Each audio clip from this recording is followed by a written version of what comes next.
Peace and love, family. Peace and love.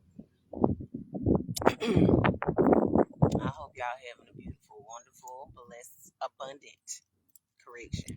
Because there's been so much controversy around the word blessed. So we're gonna start saying we abundant, y'all. How you doing today? I'm abundantly blessed. Oh wait, I'm sorry, correction. I'm abundant. Stay focused.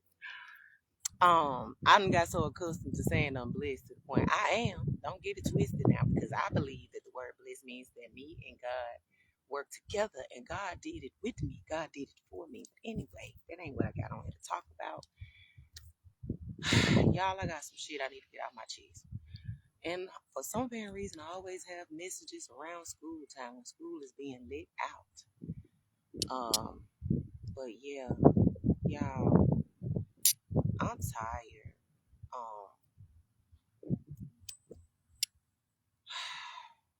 Lord, give me the strength. I titled this video, "You Made Your Bed, Now You Gotta Lay in It." And this message is going to target to the people that have went out of their way to hurt me.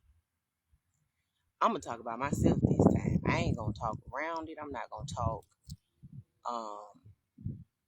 I'm not saying that I'm not speaking to anybody else, but I think this is a day that I need to speak my testimony so that I can free myself and move on, because I'm tired of carrying such a heavy load.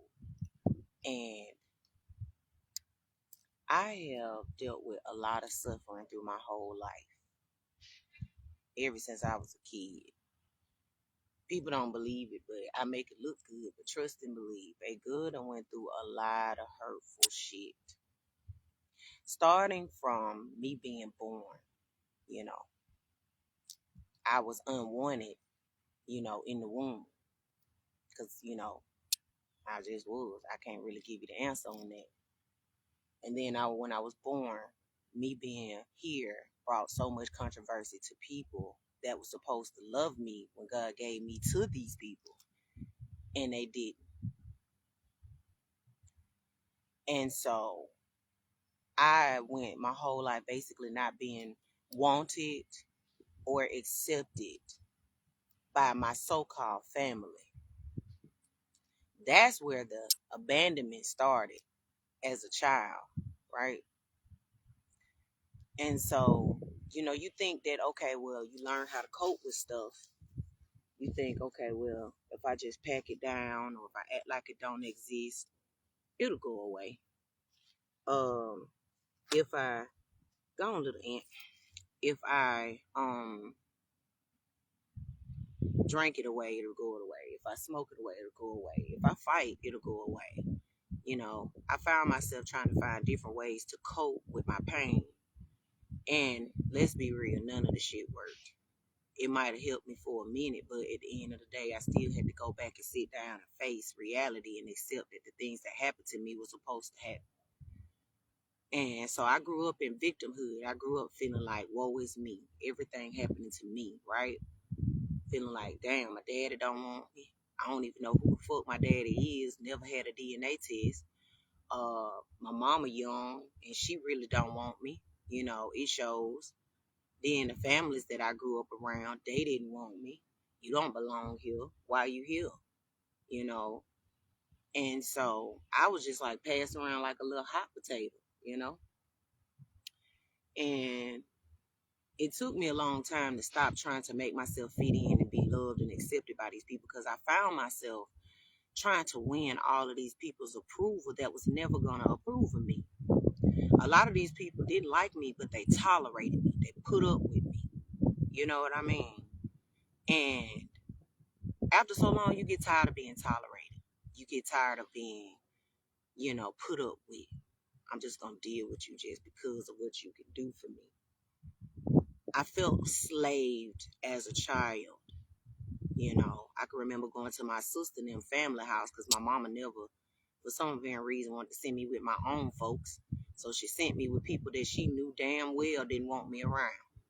And trust me, a lot of them went out of their way to make sure I knew that they didn't want me around. But I couldn't do nothing about it because being a kid, you can only do so much, right? So much pain I can remember started with me when I was 7 years old.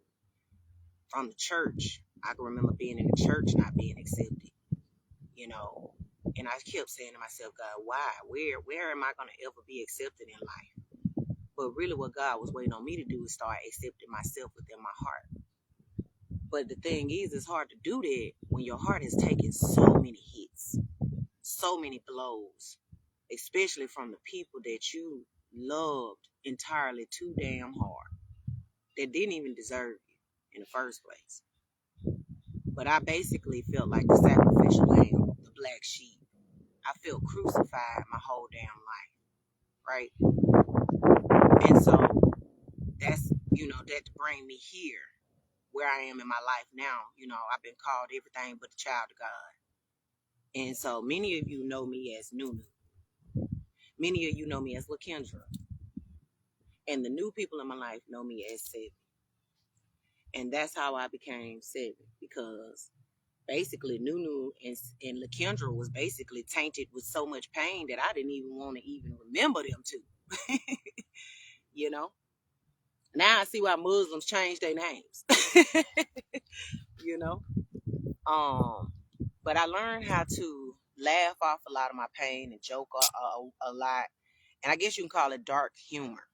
So I started laughing. Like they say, I laugh to keep from crying. So I found myself laughing at a lot of my pain and making fun of it. Kind of like Richard Pryor did. Richard Pryor, that's what made him one of the most famous comedians, because he took all of his darkness and he made fun of it himself so nobody else could. And so I found myself doing that my whole life. But, after a while, shit don't be funny no more, And Lord rest Richard Pryor's soul, but I don't want to end up like Richard Pryor or any of these other celebrities who drink their pain away, who smoke their pain away, who snort their pain away, who sex their pain away, who kill their pain away, who do dark, low vibrational shit to make themselves feel better, to hurt people, to step on people, to steal from people. All those are coping mechanisms that really stems from inner deep rooted pain that you've been carrying inside of yourself, right? So I made it my business to transform my life and become who I am now, because I don't have to be like the people that hurt me. I have free will to choose, whether I want to be a good person or a bad person. Everybody do.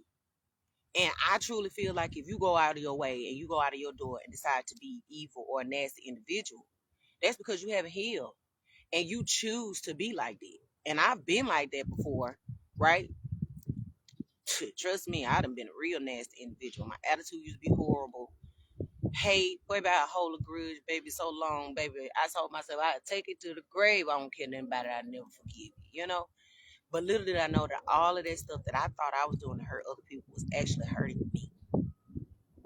When I got almost molested by two of my granddaddies that was supposed to be grandfathers. Thank God they were my blood granddaddies, but they were in-laws.